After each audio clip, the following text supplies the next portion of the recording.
Hello friends, welcome to Suzie's VR vlog. So ఈరోజు మన recipe వచ్చేసి చాలా హెల్తీగా ఉండే రాగి దోశ.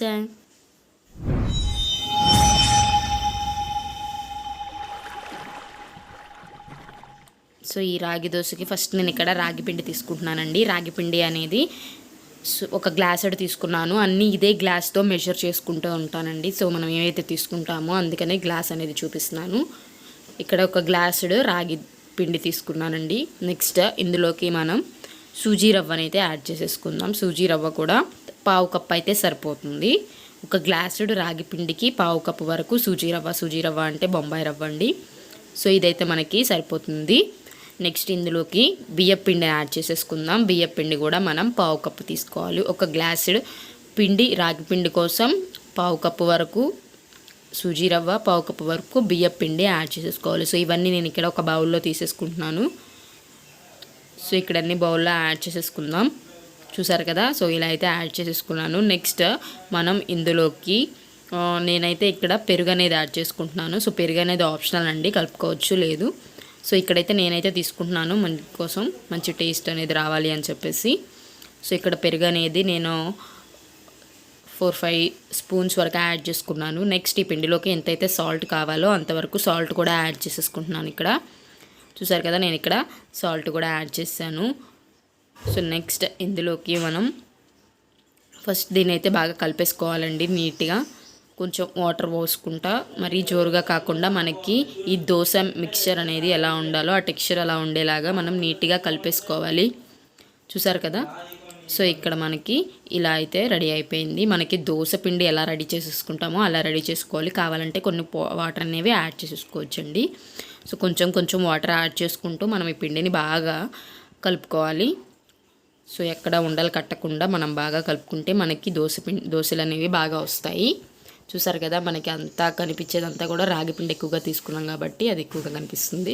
సో ఇక్కడైతే మనం ఇలా తీసుకుంటే అలా జారాలన్నమాట. సో అప్పుడైతే మనకి పర్ఫెక్ట్ టెక్స్చర్ అనేది ఉంటుంది. సో దీన్ని కొంచెం సేపు నానబెట్టాలి, ఎందుకంటే సూజీ రవ్వ కొంచెం సేపు నానాలి కాబట్టి. సో సూజీ రవ్వ నానేంత వరకు మనం కొంచెం సేపు నానబెట్టేసుకుందాం. నెక్స్ట్ ఇక్కడ నేను చట్నీ కూడా రెడీ చేసేసుకుంటున్నాను. చట్నీ కోసం నేను ఇక్కడ ఎండుమిర్చి తీసుకున్నాను ఒక బౌల్లో.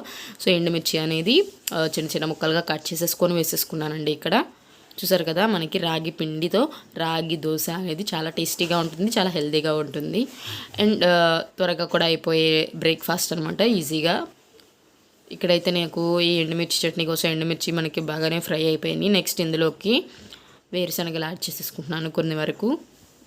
సో వేరుశనగలు, నెక్స్ట్ ఏపీ శనగపప్పు కూడా యాడ్ చేసేసుకున్నాను ఇందులో. వీటిని కూడా మనం కొంచెం సేపు ఆయిల్లో బాగా ఫ్రై చేసేసుకోవాలి. నెక్స్ట్ ఇందులోకి కొంచెం చింతపండు యాడ్ చేశానండి. చింతపండు కొంచెం అయితే సరిపోతుంది, ఇత్తులు లేకుండా మనం వేసేసుకోవాలి. నెక్స్ట్ ఇందులోకి జీలకర్ర కూడా యాడ్ చేసుకుందాం. ఒక ఉల్లిపాయ 4 ముక్కలుగా కట్ చేసి కూడా వేసాను. సో వీటినన్నిటిని మనం ఆయిల్లో బాగా ఫ్రై చేసేసుకోవాలి. సో తర్వాత కొంచెం సేపు ఆరబెట్టేసుకొని దీన్ని మిక్సీ జార్లోకి తీసేసుకుందాం. ఇలా మిక్సీ జార్లోకి తీసేసుకొని ఫస్ట్ అయితే మనం సాల్ట్ అనేది యాడ్ చేసేసుకుందాం. ఎంతైతే కావాలో అంతవరకు యాడ్ చేసేసుకొని కొంచెం కొంచెం వాటర్ పోసుకుంటా మనం చట్నీ అనేది రెడీ చేసేసుకుందాం. మిక్సీ వేసేసుకుంటే సరిపోతుంది. నేను ఇక్కడ కొంచెం అనేది వాటర్ అనేది తీసుకున్నాను. సో దీన్ని అయితే ఫస్ట్ మనం మిక్సీ పట్టేసుకుంటే సరిపోతుంది. ఇంకా నలగలేదు కదా, ఇంకొంచెం వాటర్ అలాగే కొంచెం కొంచెం పోసుకోండి. ఒకేసారి పోసుకున్నారంటే మొత్తం జారైపోతుంది కాబట్టి మీరు కొంచెం కొంచెం పోసుకొని మనం చట్నీ అనేది రెడీ చేసేసుకోవాలి. ఇక్కడ కొంచెం వాటర్ అనేది యాడ్ చేసేస్తాను. సో మళ్ళీ మిక్సీ పట్టేసుకుందాం. చూసారు కదా, ఇంకా కొంచెం నలిగితే మనకి చట్నీ అనేది రెడీ అయిపోతుంది. పప్పుల చట్నీ, వేరుశనగతో చట్నీ చాలా బాగుంటుంది. ఎండుమిర్చితో అయితే చాలా టేస్టీగా కూడా ఉంటుంది మనకి దోశలోకి. సో మీరు కూడా ఇలాగే ట్రై చేసేసుకోండి. చట్నీ కూడా ఇన్స్టెంట్గా అయిపోతుంది త్వరగా, సో ఎక్కువ శ్రమ పడకుండా అనమాట.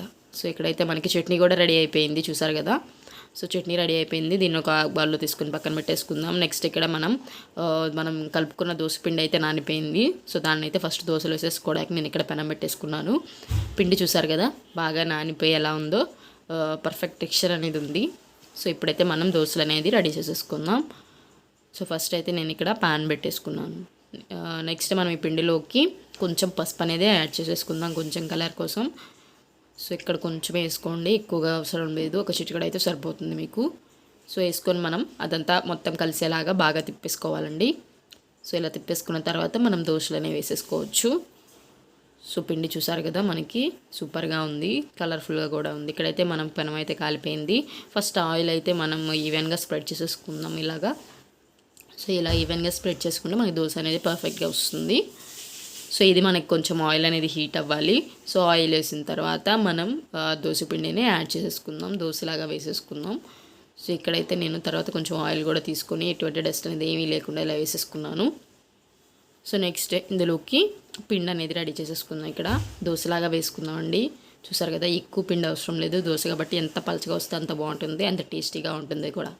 సో నేను ఇంత పలసగా కొంచెం ఒక గరిటెడు అయితే సరిపోతుంది. సో అది కూడా తీసేసుకొని సో ఇలా మనం దోశలాగా రెడీ చేసేసుకోవాలి. సో దీన్ని మనం బాగా కాల్చుకోవాలి. పైన అయితే నేను ఇక్కడ కొంచెం ఆయిల్ అనేది యాడ్ చేసేసుకుంటున్నాను. సో బాగా కాలిన తర్వాత సెకండ్ వైపు కూడా తిప్పేసుకొని ఇలా తీసేసుకుందాం. చూసారు కదా, మనకి సూపర్ టేస్టీగా ఉంటుంది రాగితో దోశ, రాగి పిండితో. సో ఫస్ట్ది అయితే నాకు సరిగ్గా రాలేదు, ఇక్కడ సెకండ్ది కూడా వేస్తున్నాను చూడండి. సెకండ్ అయితే పర్ఫెక్ట్గా వస్తుంది ఇక్కడ.